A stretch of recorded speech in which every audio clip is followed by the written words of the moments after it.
ओम शांति। सुनते हैं 29 नवंबर की मुरली का मुरली मंथन। आज की मुरली में बाबा ने कहा एक्शन कॉन्शियस नहीं बनना है। क्या बनना है? सोल कॉन्शियस बनना है। एक्शन कॉन्शियस माना जब भी हम कुछ काम करते हैं ना तो कार्य में इतना लिप्त हो जाते हैं कि उससे डिटैच होना मुश्किल हो जाता है।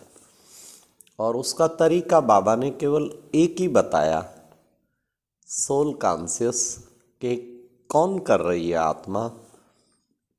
आत्मा कर्म करण करावनहार बनकर कर्मेंद्रियों से कर्म करा रही है। इसको कहेंगे सोल कॉन्शियस स्टेज। तो हम इस सोल कॉन्शियस स्टेज में रहेंगे तो उससे बहुत खुशी रहेगी। और एक्शन करते हुए भी एक्शन कॉन्शियस से डिटैच रहे। हर वक्त सोल कॉन्शियस की स्टेज में उड़ते रहें। इसी को प्यारे बाबा ने हम बच्चों को आत्मक स्मृति और आत्मक दृष्टि और आत्मक वृत्ति इसके अभ्यास के लिए प्रेरणा दी है। फिर आज बाबा ने कहा, बहुत सुंदर सुंदर टाइटल दिए, तुम हो बाबा के गुप्त वॉरियर। वाह! और तुम माया जीत बनते हो और जगत जीत भी बनते हो। तो हम गुप्त वॉरियर्स और माया जीत, जगत जीत, कितने अच्छे टाइटल हैं हम सब बच्चों के। विजयी योद्धा हैं हम। सारा दिन ये नशा चढ़ा रहे कि मैं जगत जीत, माया जीत सो जगत जीत। फिर बाबा ने आज सारी मुरली याद की यात्रा पर बहुत थी। बाबा ने कहा, बाबा ने डायरेक्शन दिया है, चलते फिरते उठते बैठते एक बाप को याद करो।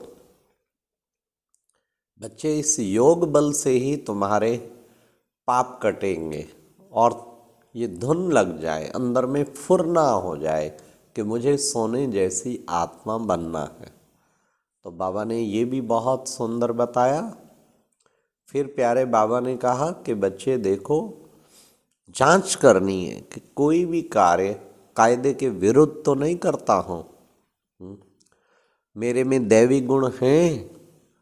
बाबा ने कहा दैवी गुणों में भी मुख्य कौन से हैं? तो वो भी बाबा ने कहा, जैसे बच्चे सच बोलना भी एक दैवी गुण है। बाबा को सच सच बताना चाहिए। खान पान हमारा, ये सब चीज़ें दैवी गुणों में, हमारा चाल चलन सब दैवी गुणों में आता है। तो बाबा ने कहा चेक करो, क्या मैं दैवी गुण संपन्न आत्मा बनी हूँ? और बाबा ने कितना सुंदर कहा कि ये जांच करो, फिर वैसा पुरुषार्थ करो तुम बच्चे। तो याद की यात्रा पर तुम्हें तत्पर रहना है। बिना योग बल के, बाबा ने कहा, पाप कट नहीं सकते। योग बल के बिना पाप कट नहीं सकते। फिर बाबा ने कितना सुंदर हम बच्चों को बताया कि तुम बच्चों को हर कर्म में विशेष ये ध्यान रखना है कि बाबा जो है हम बच्चों को कैसे प्यार से आके समझाते हैं। और तुम बच्चों को भी इतना ही प्रेम स्वरूप बनना है। जन्म जन्मांतर के पाप योग बल के बिना तो बाबा ने कहा कट नहीं सकते। जांच करनी है कि मेरे से कोई बुरा काम तो नहीं होता। ईश्वरीय कायदे भी बहुत कड़े हैं, बाबा ने कहा, तो वो भी ध्यान रखना है। सब प्रकार के दैवी गुणों को धारण करके दिव्य गुणों से संपन्न बनना है। चेक करना है क्या मैं रावण पर जीत प्राप्त की है। रावण पर जीत प्राप्त करनी है। खास बाबा ने कहा, याद के मंत्र द्वारा संकल्प और कर्म में अविनाशी सिद्धि प्राप्त करने वाले सिद्धि स्वरूप भाव, ये मंत्र है। बाबा ने कहा मन मना भाव एक मंत्र है, उसके द्वारा सिद्धि होगी। कभी भी डिस्कस नहीं करो, कुछ नहीं करो, केवल अप्लाई करो इस मंत्र को।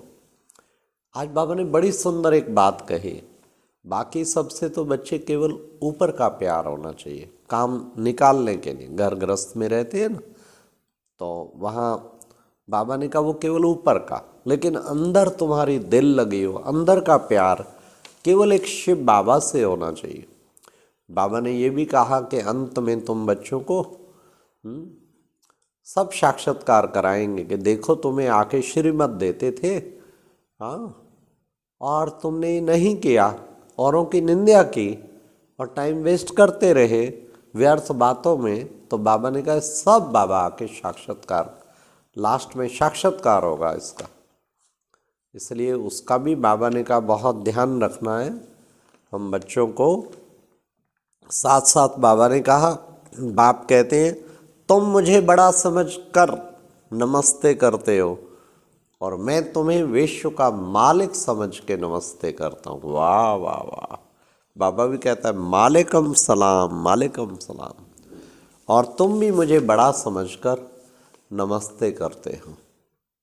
तो बाबा ने कितना सुंदर जो है वो बात की। फिर बाबा ने कहा देखो बच्चे, भारत ही सरताज था, अब तो मोहताज बन गया है, अभी नो ताज, फिर सिरताज बनना है।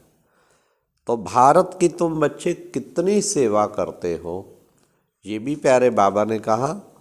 साथ साथ बाबा ने कहा कि बच्चे सच नहीं बताएंगे ना तो 100 गुना दंड होगा, इसलिए तुम्हें बाबा का डर रहना चाहिए कि उसका कितना बड़ा भारी 100 गुना सजा मिलती है। इसलिए सच बताने से बच्चे आधा माफ हो जाएगा। फिर बाबा ने कहा तुम हो राज ऋषि, राज ऋषि हो बच्चे, माया जीत बनेंगे तो तुम जगत जीत बन जाएंगे। ये था आज का मुरली मंथन। ओम शांति।